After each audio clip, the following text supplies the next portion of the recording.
में देखिए बाबा बागेश्वर की एंट्री हो चुकी है, लेकिन बाबा बागेश्वर ने सनातनियों से क्या क्या अपील की है और क्या कहा है वो भी हम आपको ग्राफिक्स के जरिए बताते हैं। क्योंकि बाबा बागेश्वर के दिल्ली में एंट्री होने के बाद अब कहीं ना कहीं देखिए ये कहा जा रहा है कि हवा बदल सकती है। लेकिन सबसे पहले नजर ये डालते हैं कि बाबा बागेश्वर ने कहा किया है, यानी कि धीरेन्द्र शास्त्री की सनातनियों से अपील किया है। देखिए, मंदिर छोड़कर दूसरी जगह मत जाओ, ये कहा गया। उन्होंने कहा कि हनुमान जी सब कुछ करवा सकते हैं, तो सनातनियों से ये अपील करते हुए बाबा बागेश्वर नजर आ रहे हैं। उन्होंने कहा कि मंदिर छोड़कर कहीं मत जाओ, हनुमान जी सब कुछ करवा सकते हैं। तो दिल्ली में देखिए बाबा बागेश्वर की सभा हुई, उसमें ये बातें कहते हुए नजर आए। उन्होंने कहा कि कुछ लोग दूसरे धर्म स्थलों में जाते हैं, नहीं जाना चाहिए, इस तरीके की बातें वो कहते हुए नजर आए। उन्होंने कहा कि कोई गाली दे तो उसे सेम टू से बोलो, यानी कि सेम टू सेम जो है आप उन्हें उसी भाषा में जवाब दीजिए। ये कहा गया है महाकुंभ की भूमि अब्बा की नहीं बब्बा की है, ये कहा है पंडित धीरेन्द्र शास्त्री ने। दिल्ली में उनकी सभा हुई और सभा के दौरान जो है ये तमाम बातें वो कहते हुए नजर आए, यानी कि सनातनियों से इस तरीके से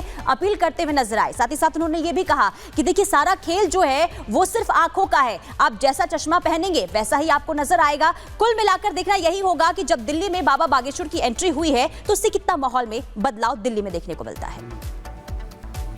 तो बाबा बागेश्वर ने क्या महत्वपूर्ण बातें कही हैं, साथ ही बाबा बागेश्वर ने सनातनियों से अपील भी की है।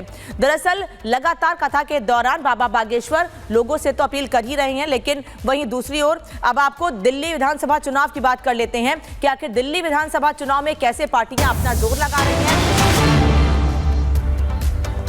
दिल्ली बीजेपी ने लॉन्च किया है नया कैंपेन सॉन्ग। बता दें आपको कि दिल्ली बीजेपी ने नया कैंपेन सॉन्ग लॉन्च किया है।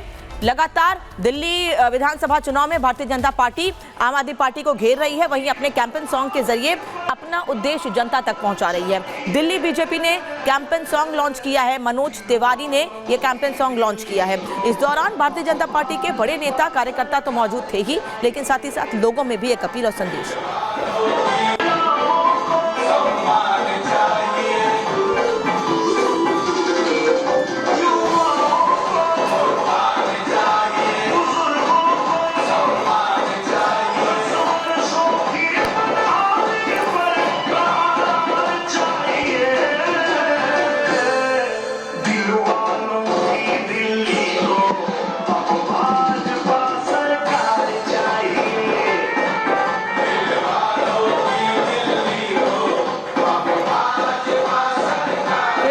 फरवरी को दिल्ली में विधानसभा चुनाव के लिए वोटिंग होनी है।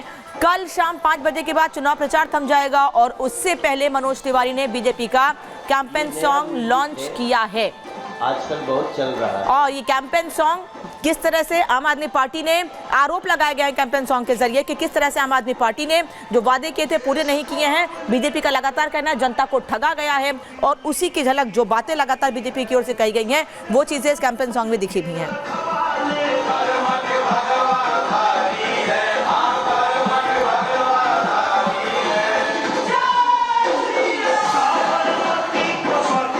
तो प्रचार का आखिरी दौर है, पूरी ताकत दोनों पार्टियां झोंक रही हैं, लेकिन अब देखिए महज अब केवल 2 दिन अब बचे हैं और दोनों दिग्गज पार्टियां आम आदमी पार्टी हो या बीजेपी इस समय जी जान लगा रही है। लेकिन बीजेपी के अपने दावे हैं। प्रधानमंत्री नरेंद्र मोदी दिल्ली में लगातार पहुंचकर बता रहे हैं कि आखिर आम आदमी पार्टी की विफलता क्या रही है। वहीं प्रधानमंत्री नरेंद्र मोदी लोगों के बीच भी पहुंचेंगे। बजट में जिस तरह से मध्यम वर्ग को बड़ा यहां पर फायदा मिला है, दिल्ली में आज पीएम नरेंद्र मोदी की चुनावी रैली होने वाली आर.के. पुरम में, यहां पर संबोधित करेंगे। इसके पहले भी जब प्रधानमंत्री नरेंद्र मोदी लोगों के बीच पहुंचे तो अपार जन समर्थन मिला। लेकिन अब ये 2 दिन बहुत अहम है दोनों पार्टियों के लिए। बीजेपी एड़ी से चोटी का पूरा जोर लगा रही है। कल देश के गृह मंत्री अमित शाह शाहदरा पहुंचे, जहां पर रोहतास नगर में उन्होंने भी बीजेपी की जीत का दावा किया। तो आज प्रधानमंत्री नरेंद्र मोदी पहुंचेंगे। 3 ही तस्वीरें। आज आर.के. पुरम में पीएम मोदी होंगे। 30 जनवरी को द्वारका में पहुंचे थे। 29 जनवरी को करतार नगर में भी जनसभा को संबोधित किया था देश के प्रधानमंत्री नरेंद्र मोदी ने और बीजेपी के पक्ष में माहौल यहां पर बनाया था। और यही नहीं, इस बार पलड़ा अगर देखा जाए तो दिल्ली में बीजेपी का जिस तरह से भारी दिखाई दे रहा है, आम आदमी पार्टी के हौसले भी पस्त हैं इस समय।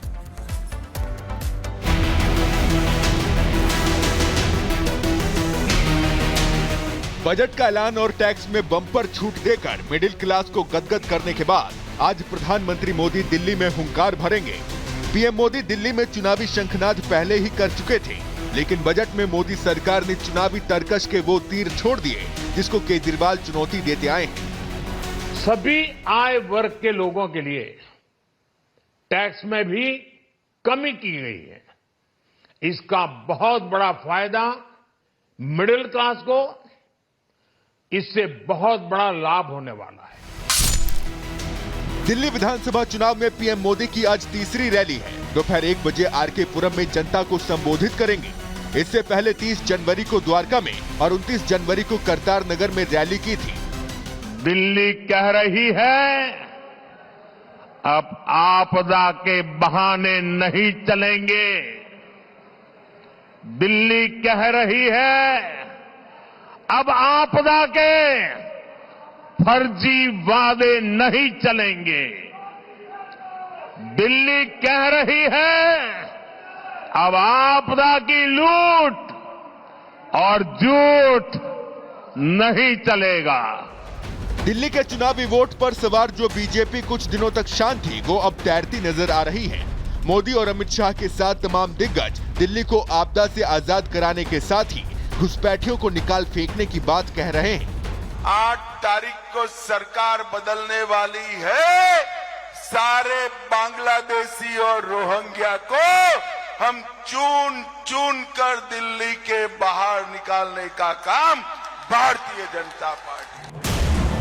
कल दिल्ली के करावल नगर में चुनाव प्रचार के लिए पहुंचे अमित शाह आम आदमी पार्टी पर जमकर गरजे और कहा कि यमुना में जहर के नाम पर सियासत करने वालों का लुटिया डूबना तय है। अरे केजरीवाल जी, हम भी वो पानी पीते हैं, जहर हरियाणा सरकार ने नहीं मिलाया, आपने प्रदूषण मिलाकर जहरीला पानी करा दिया है। जहरीला पानी, शराब घोटाला, शीश महल, पूर्वांचलियों का अपमान, यमुना में जहर के बाद आम आदमी पार्टी विधायकों का इस्तीफा और अब बजट से मिडिल क्लास गदगद। तो सवाल ये है कि क्या मतदान से ठीक पहले केजरीवाल और आम आदमी पार्टी के सिर पर चुनावी विपदा आ चुकी है? ऐसा संकट जो 2 दिन बाद होने वाले चुनाव में उन्हें आघात के साथ साथ गहरा घाव दे सकती है। Bureau report, Republic Bharat. और एक और अहम खबर इस वक्त आपको बता दें, कल लोकसभा में वक्फ संशोधन विधेयक पेश होगा। कल लोकसभा में पेश होगी जेपीसी की रिपोर्ट। जेपीसी की रिपोर्ट कल लोकसभा में पेश होगी। लोकसभा में वक्फ संशोधन विधेयक पेश होगा। वक्फ पर जेपीसी लोकसभा में अपनी रिपोर्ट पेश करेगी। बता दें आपको कि पिछले सत्र में ही लोकसभा में रिपोर्ट रखनी थी जेपीसी को, लेकिन तमाम सांसदों की सहमति नहीं बनी थी। और ये बता दें आपको कि सहमति नहीं बनने की वजह से 2 महीने का वक्त और दिया गया था और ये माना जा रहा था कि बजट सत्र में इस बार रिपोर्ट रखी जा सकती है और यही वजह है कि अब जेपीसी की रिपोर्ट कल रखी जाएगी। और ये माना जा रहा है कि सभी सांसदों की सहमति है इस बार जब ये रिपोर्ट पेश की जा रही है। तो गणेश, हमारे